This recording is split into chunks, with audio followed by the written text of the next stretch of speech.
What's going on, Carol? This is chapter 12. What's going on, Carol? That's what I like to know. How do you mean? You know how I mean, Jim, unless you go about with your eyes shut. And you don't do that, do you? No, I'm sick and tired of being pushed around. I don't mind telling you this because I know you. I do know you, don't I? In fact, I've got to tell someone, so I pick you. You don't mind.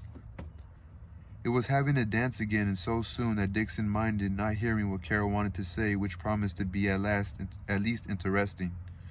You go ahead, he said encouragingly, looking round to see who was dancing near them. The floor seemed fuller than ever of jigging, lurching couples who every few seconds lurched all one way together, bearing one another along like a crowd that knows a baton charge is imminent.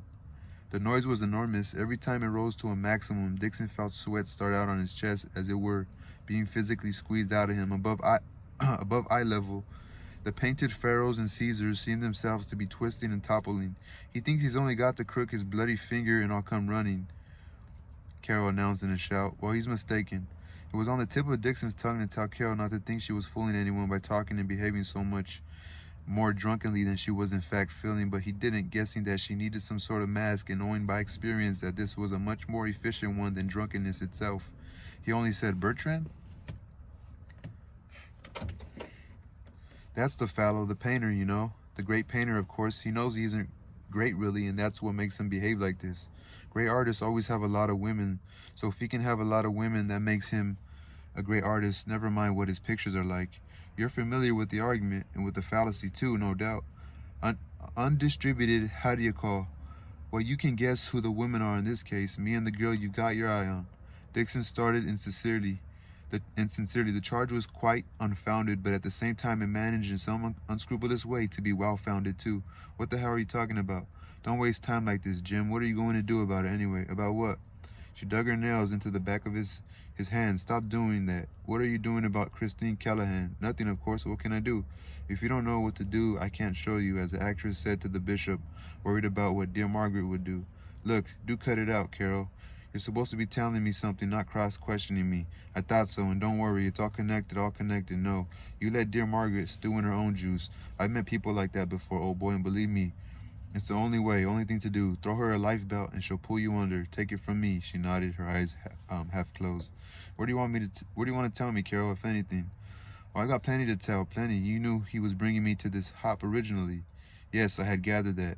Dear Margaret again, no doubt. Well, then he ditches me so that he can bring his new piece and her uncle, and pairs me off with the uncle. Not that I minded after a bit, because I think old Julius and I have got a lot in common.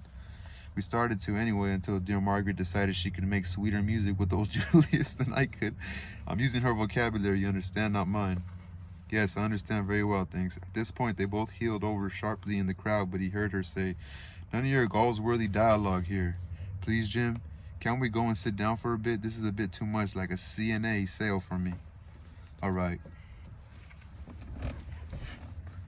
They made their way effortlessly towards the Carthaginians, under whom they found two vacant chairs against the wall.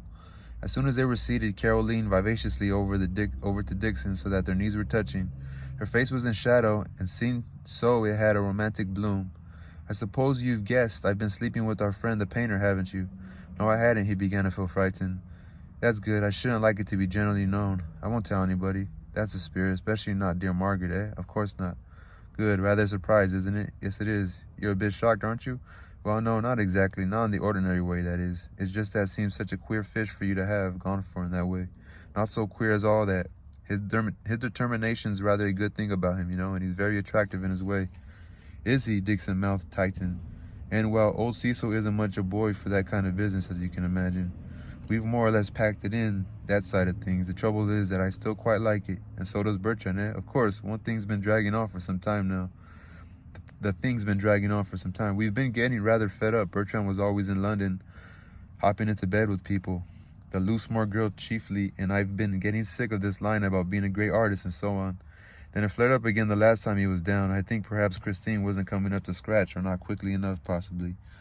Oh, then you don't think they've... Hard to say. I should think not on the whole. She doesn't seem the type, really, at least. She doesn't talk or behave like it, though she does look it in a way. It depends how deep that prim, prissy look of hers goes. Still, the point is that he gets me all lined up for the ball, with a hint of other things to follow. And then tells me he's not taking me after all in front of the mother of his and in front of dear Margaret too. That's what annoyed me in the first place. Then he starts trying to conciliate me in the front of Christine this evening.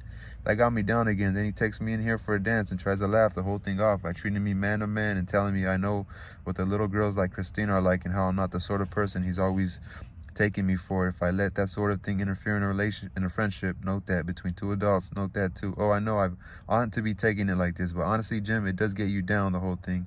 I feel so fed up with it all. I don't even want to bash his brains out anymore.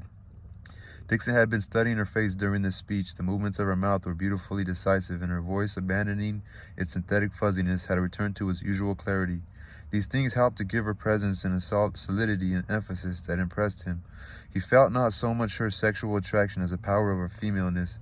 It was just as well that her married status put her beyond his ambition, since even their friendship demanded reserves of an attention, of a sort of mental and emotional integrity he wasn't sure he really possessed. After a short pause, he said hurriedly, "How have you managed to keep all this out of Cecil's way? You don't think I haven't told him all about it, do you? I wouldn't dream of doing anything behind his back." Dixon fell silent, reflecting not for the first time that he knew absolutely nothing whatsoever about other people or their lives. Then Carol's face moved out of the shadow. Though quick to detect a change in expression, he wasn't usually observant of the actual lineaments of people's faces, but this time he saw clearly that the outline of her lips was slightly blurred and there were two well-marked lines in her cheeks. Then she spoke again. He noticed something else, that the whiteness and regularity of her top teeth gave place to a gap beyond the canines. He felt uncomfortable again. "The only thing to settle now is what you're going to do about Christine, Jim. I've told you nothing. Put dear Margaret out of your mind for once. Nothing to do with her. It's just that I don't want to try anything with Christine, that's all. I've heard that one before, but it's a good one. I always laugh at that one. No, honestly, Carol, I'd much rather see her once or twice and not do anything about it. What could I do about it anyway? She's a bit out of my class, don't you think? If I did try to do anything, I'd only get sent off with a flea in my ear. We're both tied up with other. You sound as if you're in love with her. Do you think so?" he said almost eagerly. He couldn't help regarding her remark as a compliment, one that he'd been needing for a long time. "Yes, your attitude measures up to the two requirements of love. You want to go to bed with her and can't, and you know her very well. Ignorance of the other person topped up with deprivation, Jim. You fit the formula all right, and what more you want to go on fitting it. And what's more, you want to go on fitting it. The old hopeless passion, isn't it? There are no two doubts about that, as Cecil used to say before I broke him of it. That's rather adolescent, isn't it, if you don't mind me saying so?" "Yes, it is, isn't it? Have you gotten a cigarette, Jim? Thanks. Yes, I was quite sure when I was about 15 that was the way things worked. Only nobody could afford to admit it." "Well, there you are then. Yes, here I am now. I don't mind telling you, since I've been rather letting my hair down, that after the maturity of my 20s was over, I began to go back to that way of explaining things with a good deal of relief. And justification, I like to think, too. I'm rather keen on the formula these days, as a matter of fact." "Are you?" "I certainly am, Jim. You'll find that marriage is a good shortcut to the truth." "No, not quite. Not quite that. A way of doubling back to the truth. Another thing you'll find is that the years of illusion aren't those of adolescence, as the grown-ups try to tell us. They're the ones immediately after it, say the middle 20s. The false maturity, if you like, when you first get thoroughly embroiled in things and lose your head. Your age, by the way, Jim. That's when you first realize that sex is important to other people besides yourself. A discovery like that can't help knocking you off balance for a time." "Carol, perhaps if you hadn't got married." I know, because I didn't really get what she was even saying. It says middle 20s, the false maturity, if you like, when you first get thoroughly embroiled. "Carol, perhaps if you hadn't got married." "I couldn't have done anything else, could I?" "Couldn't you? Why not? Christ, haven't you been listening? I was in love. Let's go back to the bar now, shall we?" I guess, for you, I don't know, for people who are reading along or who have read this book and come to these words, I think Carol was a lady from the beginning, and she had a husband, because Dixon seems to realize she has a husband, but she's having sex with the professor's son. "Carol, perhaps if you hadn't got married, I couldn't have done anything else, could I? Couldn't you? Why not? Christ, haven't you been listening? I was in love. Let's go back to the bar now, shall we?" It's so noisy in here. Her voice trembled a little for the first time since they began talking. "Carol, I'm terribly sorry. I shouldn't have said that." "Now, don't be silly, Jim. There's nothing to apologize for. It's a perfectly natural thing to say. Don't forget, though, you got a moral duty to perform. Get that girl away from Bertrand. She wouldn't enjoy an affair with him. It wouldn't be her kind of thing at all. Mind you, remember that." Dixon found, when they got up, that he'd forgotten about the dancers in the band. He remembered them now, however, very vividly. A tune was being played, sparing of melodic invention, free to any marked variation in volume, rhythm, harmony, expression, tempo, or tone color, and more or less in time with it. Groups of dancers were wheeling, plunging, and gesticulating, while the ogre, more aphatic than before, mumbled at full strength, "Ya parp, the hockey cocky, arn ya tarn parp parp, parp what it's parp, parp parp." They re-entered the bar. Dixon felt that he'd been doing this for weeks. The sight of the party still, or again just where they'd been before, made him want very much to pitch forward on the floor and go to sleep. Bertrand was talking. Goyer Curehart was listening. Margaret was laughing. Only now she had a hand on Goyer Curehart's nearest shoulder. Christine was also probably listening to somebody. Only now she had her head in her hands. Beasley was standing at the corner morosely and tremulously, raising a full half-pint glass to his mouth. Dixon went over to him in search of a break of routine, but Carol looked back and converged on him. Greetings were exchanged again. "What's this, Alfred?" Dixon asked. "A bender?" "A bender?" Beasley nodded without stopping drinking, then lowering his glass at last, wiping his mouth on his sleeve, making a face, and referring to the quality of beer by a monosyllable not in decent use. He said, "I wasn't getting anywhere in there, so I came in here and came over here." "And you're getting somewhere over here, are you, Alfred?" Carol asked. "On the 10th half, just about," Beasley said. "Bloody but embowed, eh? That's the spirit." "Well, Jim, this is obviously the place for us, too," agreed. "Nobody wants either of us. What's the matter? What are you looking at?" To Dixon's slight irritation, the pseudo-drunken quality had again taken possession of her voice and demeanor. Beasley leaned forward. "Come on, Jim, beer or beer?" "Here we are, and here we stay till they throw us out," Carol said with synthetic defiance. "Yes, I'll just have one, thanks, but I mustn't stay," Dixon said.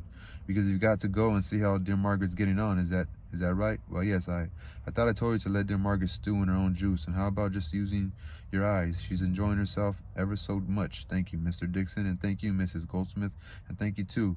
Now's your chance, Jim. Remember your moral duty. Thank you, Alfred. Here's to you, my boy." "What moral duty is this, Carol?" "Jim knows, don't you, Jim?" Dixon looked over at the group in the corner. Margaret had taken off her glasses, a certain sign of abandonment. Christine, her back to Dixon, was sitting as immobile as if she'd been mummified. Bertrand, still talking, was smoking a black cigar. Why was he doing that? A sudden douche of terror then squirted itself all over Dixon. After a moment, he realized that this was because he had a plan and was about to carry it out. He panted a little with the enormity of it, then drained his glass and said quaveringly, "Here goes, then. Goodbye for now." He went over and sat down in a vacant chair next to Christine, who turned to him with a smile, rather a rueful smile. He thought, "Oh, hello," she said. "I thought you must have gone home." "Not quite yet. You look as if you're being rather left out of things here." "Yes, Bertrand's always the same when he gets talking like this, but I mean, of course, he did really come here to meet Uncle." "I can see that." Just at the moment, Bertrand got up from his seat and, without looking in Christine's direction, walked across to where Carol was standing with Beasley. A faint bay of salutation could be heard. Glancing at Christine, Dixon was favored with the rare sight of somebody engaged in the act of flushing. He said quickly, "Now listen to me, Christine. I'm going to go out and order a taxi now. It should be here in about a quarter of an hour. You come outside, then I'll take you back to Welch's. In it, there'll be no funny business, I can guarantee that. Straight home to the Welch's." Her immediate reaction looked like anger. Why should I?" "Because you're fed up, and no wonder either, that's why." "That's not the point. It's a ridiculous idea. Absolutely mad. Will you come? I'm ordering the taxi in any case." "Don't ask me that. I don't want to be asked that." "But I'm asking you. What about it? I'll give you 20 minutes. He looked her in the eyes and laid his hand on her elbow. He must be out of his mind to be talking to a girl like this. "Please come," he said. She snatched her arm away. "Oh, don't," she said, as if he'd been telling her that she had been the dentist to go in the morning.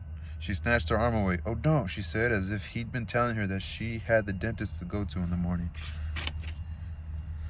"I'll wait for you," he said in an urgent undertone. "In the porch, 20 minutes, don't forget." He turned and left by a route that gave a view of the part of the dance floor and band. She wouldn't come, of course, but at any rate, he made his gesture. In other words, he thought of a way of hurting himself more severely than usual in public. He stopped for a moment to wave goodbye to the band, and, receiving no response, went off to find a phone. So, fucking Dixon. You know, they don't give no backstory, or they don't, like... Does it seem like a weird thing? How he sees her bored. He's like, let me go for it, man. Let me fucking build courage and go for it. Like, it was a dope chapter. But not dope in that sense. It's just like, it could teach you something. Obviously, the way they're writing this, that, like, the guy's kind of a dickhead, you know? The boyfriend, or he's like caught up in two girls. One's over there complaining to him, but Dixon's just there, like, kind of like, he's like the black sheep of the whole party, because he was invited by the older man, so he doesn't know nobody, but he knows Christine. I'm not Christine, he knows Margaret, because she also works at the school. So I don't know who Carol is. I wanted to find out who Carol was, but That's chapter 13. I'm gonna read chapter 13 now, and maybe we can at least get to 150 at least. So anyway, right now is right now, so I just gotta worry about right now. I'm glad I got through that chapter. Sometimes I'd be my neck be hurting and shit. Oh, man, ain't over. It's still early. It's like 6 o'clock, so I'm gonna go for a walk, just so I could just go for a decent walk, you know.